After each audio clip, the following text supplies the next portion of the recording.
महाराष्ट्रामध्ये अनेक तालुक्यांमध्ये प्रचंड दुष्काळ आहे आणि दरवाढ ही जी केलेली आहे ही हुकुमशाही आम्ही सहन करणार नाही। हे जे सरकार आहे त्याचा मी जाहीर निषेध करते। अतिशय असंवेदनशील हे सरकार आहे। आता उन्हाळा इतका वाढलेला आहे, शेतकरी प्रचंड अडचणीत आहे। पुणे जिल्ह्यामध्ये महाराष्ट्रामध्ये अनेक तालुक्यांमध्ये प्रचंड दुष्काळ आहे आणि अशी परिस्थिती असताना हे जे सरकार आहे त्याचा मी जाहीर निषेध करते आणि दरवाढ ही जी केलेली आहे ही हुकुमशाही आम्ही सहन करणार नाही। औषधांचा मुद्दा होता काय नेमकं?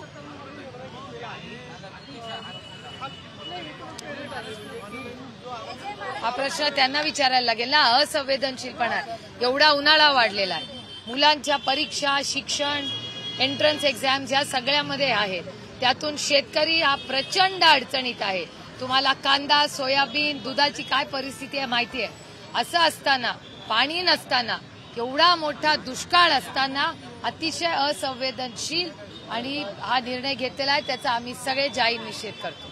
एकीकडे तुम्ही शिक्षण आणि या सगळ्याचा मुद्दा काढलेला आहे, पण भाजपकडनं रवींद्र दंगेकर यांना ट्रोल केलं जात आहे, त्यांचं शिक्षण काढलं जात आहे, काय सांगाल? हे अतिशय दुर्दैवी आहे।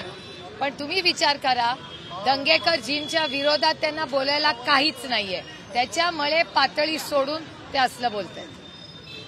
ताई, तुम्ही आता सांगितलं की आम्ही चौघही मवियाचे खासदार एका विमानाने दिल्लीला जाणार, कसं नियोजन काय तिकीट? नियोजन म्हणजे आम्ही काय प्रायव्हेट प्लेनवाले नाही, त्याच्यामुळे आम्हाला बुकिंग इन ऍडव्हान्स करायला लागतं आणि आमच्याकडे त्यांचे इतके पैसे आणि यंत्रणा पण नाही, त्याच्यामुळे आम्ही आपलं तिकीट ऍडव्हान्समध्ये घेतलं ना तर कमी पैशात मिळतं, त्याच्यामुळे आम्ही म्हणून सगळं बुकिंग केलेलं आहे। बरोबर की नाही बाबा? विश्वास व्यक्त केला तुम्ही, असं एकच तुमचाच नाही तर चौघांचाही विश्वास? अर्थातच जिल्ह्यामध्ये तुम्ही बघताय की लोकांमध्ये गेल्यानंतर लोकांना या देशामध्ये बदल हवाय। लोक भ्रष्टाचाराला थकलेत, कंटाळलेत, लोक बेरोजगारीला कंटाळलेत, लोक महागाईला कंटाळले आहेत आणि ज्या पद्धतीने हे सरकार शेतकऱ्यांच्या विरोधात आहे, कामगारांच्या विरोधात आहे, महिलांच्या विरोधात आहे, त्याच्यामुळे या केंद्र सरकारमध्ये या देशातल्या नागरिकांना, स्वाभिमानी मराठी माणसाला केंद्राच्या सत्तेमध्ये बदल हवाय।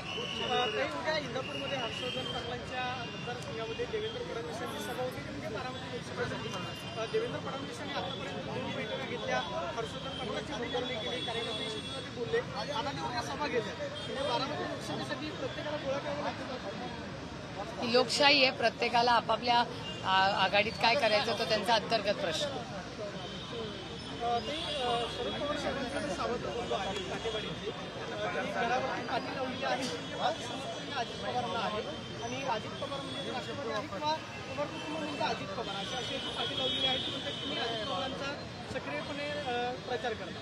लोकशाही आहे, प्रत्येकाला अधिकार आहे, तुम्ही लावा कुणाचा पाहिजे त्याला, त्याच्यात काय? लोकशाहीमध्ये प्रत्येकाला अधिकार आहे।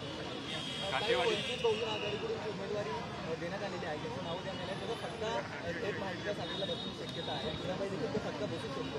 जर हे सगळं व्यवस्थित झालं असतं, प्रजासत्ताकाने संकट काढले असते, तर हा फटका बसला नसता असं वाटतं नाही, मला असं वाटतं हा विषय नॅशनल लेवलला आमचे सगळे नेते बघतात, त्याच्यामुळे त्यांच्याशी बोललं तर जास्ती माहिती मिळेल। आम्ही इथले स्थानिक नेते आहोत आणि आम्ही स्थानिकला आमचे सगळ्यांचे मूळ मुद्दे आघाडी नसून देशाची सेवा आहे।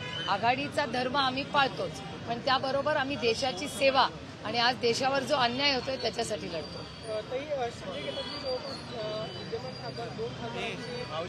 त्यांचा अंतर्गत प्रश्न मला माहिती नाही, मी ऐकलेलं नाही आणि वाचलेलं पण नाही वर्तमानपत्रात।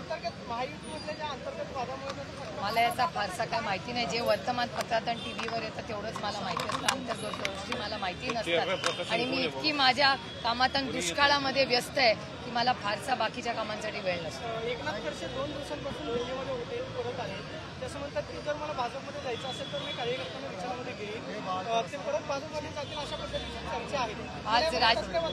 आज राज्यामध्ये माझ्या लोकसभा मतदारसंघाचे पाण्याचा प्रश्न अतिशय गंभीर आहे।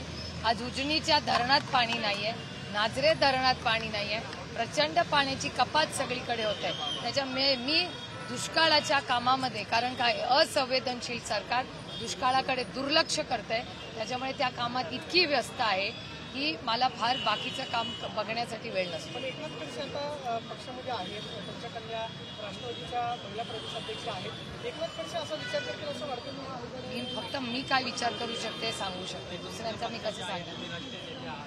मी राष्ट्रीय नेते असले तर तुम्हाला गॉसिपसाठी वेळ आहे, मला नाही हो. मला दुष्काळातून वेळच मिळत नाही आणि माझा रोहिणीताई माझ्या बहिणीसारख्या आहेत, त्यामुळे तुम्हाला वेळ असेल, मला फार कमी वेळ असतो. आम्ही सगळे आमच्या या कामामध्ये फार सगळं मान्य आहे, पण खडसे साहेबाला पक्षाने एवढं दिलं, एवढ्या पडते काळात त्यांना आमदार केलं आणि आता तेच म्हणतात की माझ्या सुनेविरोधात मी प्रचार करणार नाही, मी कुठेतरी पार्टीशी प्रतारणा नाही करत. एक गोष्ट चांगली आहे की या राज्यामध्ये सुसंस्कृतपणा राहिला आहे, हे ऐकून बरं वाटलं. आम्ही आमचं बघून घेऊ. थँक्यू. तुम्हाला फार काळजी आमची.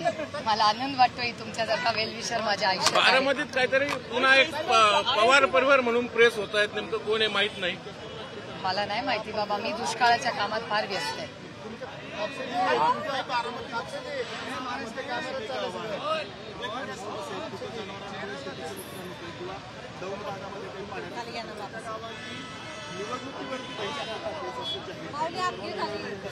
नाही, अर्थातच ज्या ज्या भागामध्ये हे प्रॉब्लेम्स आहेत स्थानिक आमदारांना मी लगेच कॉन्टॅक्ट करते. ते कुठल्याही विचाराचे असले आणि सत्तेत आज जे लोक आहेत त्या सत्तेतल्या लोकांना कॉन्टॅक्ट करून तिथे काय काय प्रश्न आहेत आणि मी आपल्याच चॅनलवर गेले 4 महिने पाण्याच्या प्रश्नाबद्दल सातत्याने बोलले. त्याच्याबद्दल दुर्दैवाने फार कोणी नोटीस घेत नाही, त्यांना कोण काय करतं ह्याच्यातच जास्त इंटरेस्ट असतो.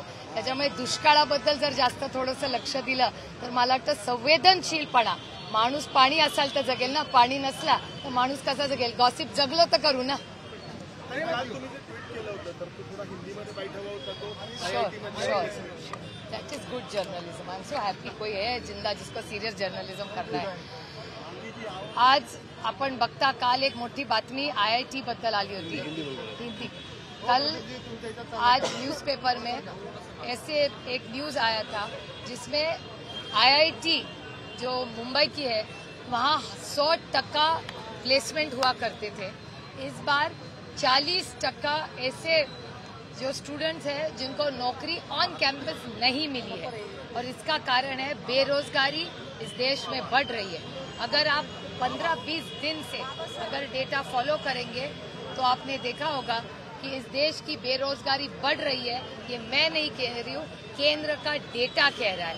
तो आज कोई भी वर्तमान पत्र पढ़े, एडिटोरियल पढ़े या रिपोर्ट पढ़े, उसमें आप देखेंगे कि इस देश में आज 70 साल में जितनी बेरोजगारी नहीं हुई उतनी अब हो रही है. और इसीलिए मैंने एक ट्वीट किया था और विनती की थी केंद्र सरकार को कि IIT इस देश के सबसे बड़ी संस्था है, मोस्ट क्रेडिटेबल संस्था है और उधर के हमारे बच्चों को अगर नौकरी नहीं मिल रही तो ये देश कहाँ जा रहा है. देश विदेशातील प्रत्येक घडामोडींचे लाईव्ह अपडेट मिळवण्यासाठी आता साम टीव्हीच्या सर्व सोशल मीडिया प्लॅटफॉर्मला लाईक, फॉलो आणि सबस्क्राईब करा. तसंच सर्व नोटिफिकेशनसाठी बेल आयकॉन प्रेस करायला विसरू नका.